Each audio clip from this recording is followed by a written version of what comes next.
Let me tell you a very depressing story. You see, I'm a huge Dallas Cowboys fan. Unfortunately, I had no choice because my dad was a Cowboys fan and I was born in Texas. Well, in 2003, the Dallas Cowboys decided to build a brand new stadium, AT&T Stadium. So they had to bulldoze my existing apartment in Arlington in order to do so. So as a result, I moved to Los Angeles and I was never really able to watch a Dallas Cowboys game throughout childhood. And Los Angeles didn't have a football team until recently, and I haven't been able to afford it up until this past year, where my brother and I got really excited because the Dallas Cowboys finally are coming to Los Angeles. So I decided to pay a hefty sum of money. It costed like $3,000 to get the best seats I could possibly afford so we could watch America's team disappoint us live in person. And guess what? We don't even need to go there to be disappointed because Dak Prescott is injured. So the question now is, who is going to be the backup QB that is going to be playing for the Dallas Cowboys during that day where my brother Raph and I are going to watch the Cowboys live and in person? Well, there's a lot of contradicting reports, including one that could potentially injure Dak Prescott even worse that I really hope doesn't happen. So before we get to the content, man, we're doing cash giveaways on my Twitter account where we're either giving away Madden points, Madden 2023, or $100 to a follower that has my notifications on Twitter. And now that we get all of that out of the way, break!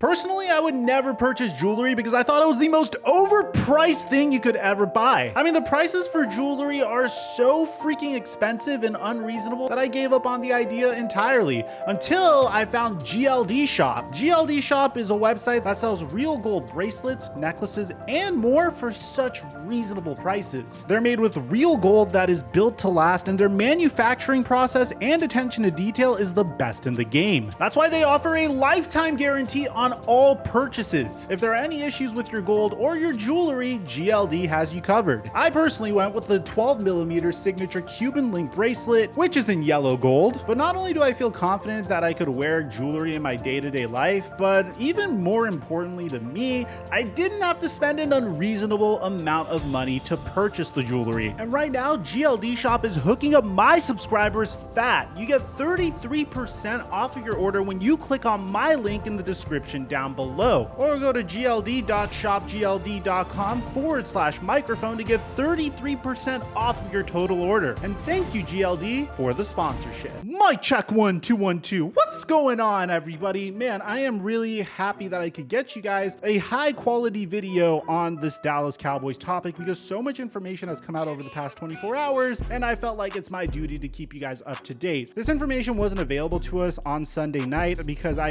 really had to rush to get that video out to you guys before any of this news was made aware to us. And ever since then, throughout all of Monday, we've been hearing reports about what the Dallas Cowboys plan to do with Dak Prescott. So here's what's going down. So Dak Prescott underwent surgery on Monday. A return is not likely until November. This is where it gets disturbing, okay? Pay attention to this because we're gonna have a report that's completely different coming from Dallas Cowboys ownership. So Dak Prescott had surgery on his right thumb Monday afternoon, and sources continue to believe that the Dallas Cowboys quarterback will miss 6 to 8 weeks. So Prescott is looking at a return date of October 30th versus the Chicago Bears at the earliest, but it's more likely to be November 13th against the Green Bay Packers and Mike McCarthy's return to Lambeau Field. I love how that's the theme of the season so far. I mean, you had Baker Mayfield returning to Cleveland with the Carolina Panthers. You had Doug Peterson facing off against Carson Wentz in week 1, and you had Russell Wilson returning to Seattle as a member of the Denver Broncos. Deshaun Watson, I'm convinced, was supposed to be suspended for an entire season, but the NFL wouldn't miss out on the opportunity to put Deshaun Watson against his old team. That's just way too freaking juicy of a story. So that's the day he gets to come back. I'm not complaining as an NFL fan. I think that's freaking amazing, but it's just a nice little observation that I made recently. So here's where things get a little concerning, at least for me, because as a Dallas Cowboys fan, I have gotten accustomed to being able to tell the signs of a front office that is clearly not on the the same page with one another. And this is where I get a little nervous as a fan, because head coach Mike McCarthy, and this is coming to us via Ari Meirov yesterday, said that he told reporters that he's had a number of discussions with Jerry and Stephen Jones about adding a third quarterback to the roster, and they're still having ongoing conversations. So obviously, as the head coach and as the front office general manager, I think Jerry has final say and Stephen is like the alpha when it comes to putting together a roster. But obviously, this is a discussion that needs to be had whenever your franchise QB goes down in week 1 of the season. But it gets a little bit more aggressive because the head coach, Mike McCarthy, says that he's got a list of every quarterback available in the league with him right now. So there's obviously people that are at the forefront of my mind as the most suited to replace Dak Prescott, and probably the most coveted backup QB right now would probably be Jimmy Garoppolo. I mean, you heard his name throughout all the offseason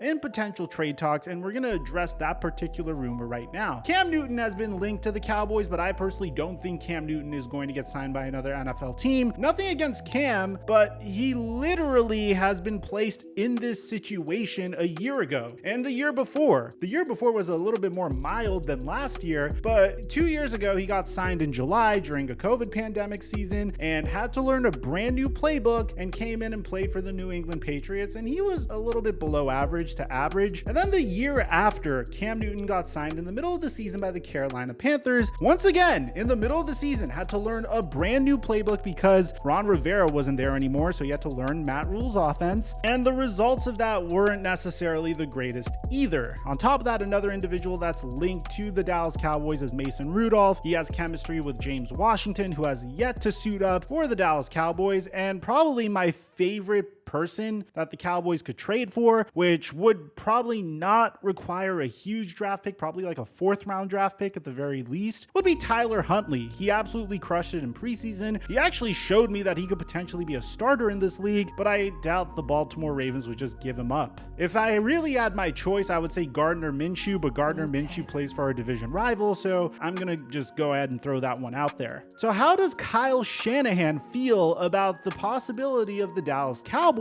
trading for Jimmy Garoppolo? Well, he gave the most Kyle Shanahan response to this report of all time. And this is something we've heard consistently from him. I mean, every single time there's been a situation where the 49ers could potentially make a trade or make a move, Kyle Shanahan has said this. 49ers coach Kyle Shanahan was asked if Dak Prescott's injury opens up the possibility of trade talks with the Cowboys for Jimmy Garoppolo. And he said, just like all players, we'll listen to anybody on anything. That never changes for any player or coach.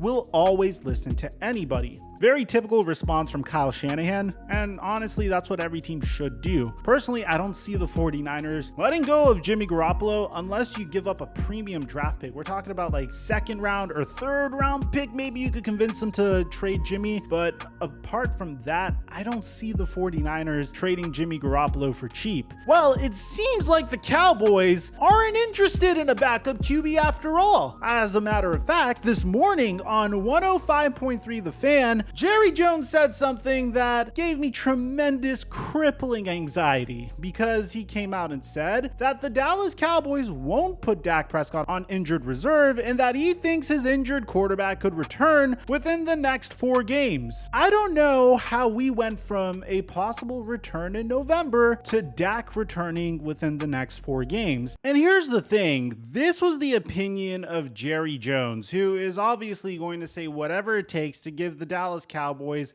any little bit of optimism at all whatsoever. I mean, literally this morning he woke up and said something that made me cringe so freaking hard that I just couldn't stand it. Jerry Jones said on 105.3 The Fan that one of the things that has stood me about football, and I'm comparing to the things that we all do every day away from football, is that it can be looking very dark for you, and then it can reverse on you in an instant. It can go positive in an instant after we've got a lot of football. We've got a lot of really top football players, and we got an outstanding group that's coaching them up, in my view. You can think negatively, and everybody does, and that's normal, but boy, we got a lot of positive things we can do. I have seen it just hopeless and walk out there and David slay the giant. I've seen it done. So obviously he's going to say whatever it takes to try to give you optimism about the situation, but I don't want to speak in hyperbole here, because what I really want to know is what an actual legitimate medical professional thinks about Dak Prescott's injury. And shout out to the legendary John Machota, who you should definitely follow on Twitter if you're a Dallas Cowboys fan.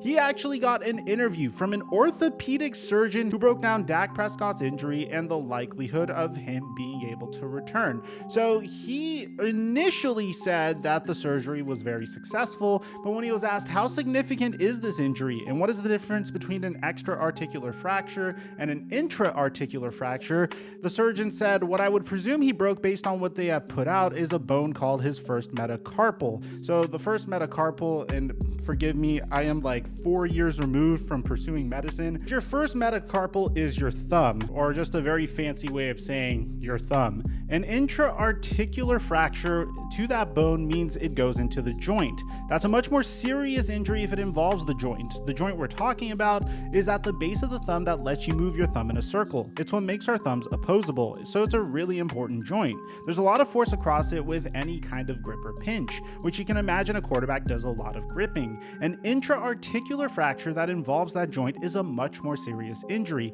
An extra-articular fracture that does not involve the joint is much easier to deal with. Any bone takes about 4 to 6 weeks to heal, so he would be out presumably until his bone is strong enough that it would allow him to return to impact activities without too much risk. And then it really depends on how quickly he can regain his throwing form and how quickly he can regain strength. And that's pretty variable in different patients. I would imagine the timeline I've heard them put out is at least 6 weeks.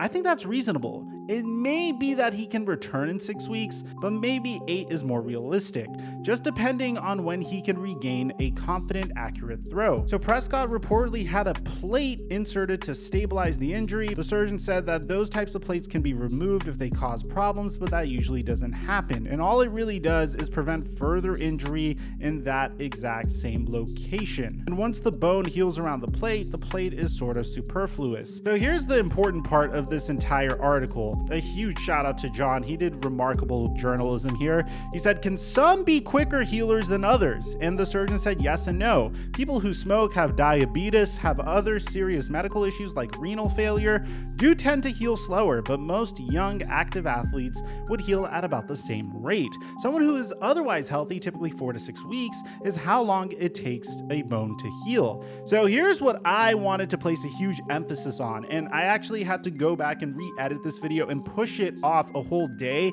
because I felt like this was so freaking important to include in this video, and I think this is why the video got significantly longer, so my apologies for that. What is the danger in Dak Prescott coming back too soon? So the surgeon says you would risk breaking the plate. The plates are metal, but just like a paper clip, metal can fatigue and it can break. So if the bone isn't healed, that is still the weak point, and it would still be vulnerable to injury right there if he got hit the wrong way again. Certainly, anytime you have to go back and revise something like that, it's much more difficult than just doing it right the first time. They won't release him until they're sure he's not going to be at risk of re-injury and that the bone itself is strong enough to also help support that area, not just the plate. Finally, ladies and gentlemen, Machota asks the money question that's on all of our minds. Is it even possible to return in 4 weeks? Have you ever seen that quick of a recovery from that type of thumb injury? And the surgeon Kathleen McKeon says it is possible, but unlikely. If the surgeon feels like the fixation was very secure, they may allow him to return to throwing within 1 to 2 weeks, which might allow him to regain enough strength for return at 4 weeks. I think that is on the optimistic side, and 6 weeks for return is much more realistic. And frankly, I could potentially just be the biggest pessimist in the world after seeing our debut against the Tampa Bay Buccaneers, but I personally think that there is so many issues with this team that it might not be worth risking the future career of Dak just so he could return 2 games early. I mean, let's just be honest. I don't look at this Dallas Cowboy team and think, wow, we're a Super Bowl contender. We just need Dak. There were so many issues in week 1. Granted, I know that James Washington was injured. I know Tyron Smith was injured. I know Michael Gallup was injured. I know we have a pretty good defense too. But when I compare week 1 of this year to week 1 of last year, which, by the way, we played the same team in both seasons, last year at least there was some promise. We lost both games, but there was some upside to this team. There isn't much upside to this team until maybe once Michael Gallup and James Washington come back. Then maybe at that point, okay, I'll give them another shot and I'll reevaluate the Cowboys one more time. But I don't think it's worth risking Dak's health and trying to get him back that early if he's not ready to go. Now, even furthermore, what's interesting about this is despite everything we've heard from Ari Meirov and Jane Slater and Mike McCarthy, the Dallas Cowboys aren't expected to make a significant trade for any QB, per Jeremy Fowler, ESPN. So I don't know if this is a decision that the Cowboys all came together on at the very end after discussing it and seeing who's available and looking at the free agency pool, and then looking back at Cooper Rush and thinking Cooper Rush is probably the best possible guy that could take them forward at this point, or if this is a situation where the front office is divided on what to do because Mike McCarthy clearly seems like he wants to get another quarterback, whereas Jerry Jones feels like Cooper Rush could possibly hold it down until Dak comes back. And I'll tell you what bothers me about this. This has been the same freaking approach the Cowboys have taken all off season long. I mean, you trade Amari Cooper for peanuts and then you draft Jalen Tolbert in the third round and think that's enough to potentially patch up the wide receiver issue. When James Washington goes down and Michael Gallup is ruled out for the first couple weeks of the season, there has been no concerns at all. The Cowboys said it's a next man up type of mentality and they're gonna figure it out on their own. I mean, they addressed the Tyron Smith situation by bringing in Jason Peters and moving Tyler Smith to the left tackle position, but man, it just seems like the Cowboys are completely delusional about how far they could go. I mean, they just keep getting thinner and thinner and thinner, and unless if they make a move sooner rather than later, I'm definitely thinking there's a chance that they need to punt on the season. If in the next 3 weeks Cooper Rush could somehow pull off a 2-2 record, I think this season is salvageable, and if Dak comes back in week 4, great, especially if he has his wide receivers back. But the reality is I see Dak returning around week 6 or week 7 to something like a 2-5 record if we're lucky, and at that point it's going to be a big uphill climb because so far the Cowboys are the only team with a loss this season in their division. So let me know in the comment section down below what you guys think about all this, man. Aside from that, I'm your boy Mike, and I'm dropping our mic until our next upload.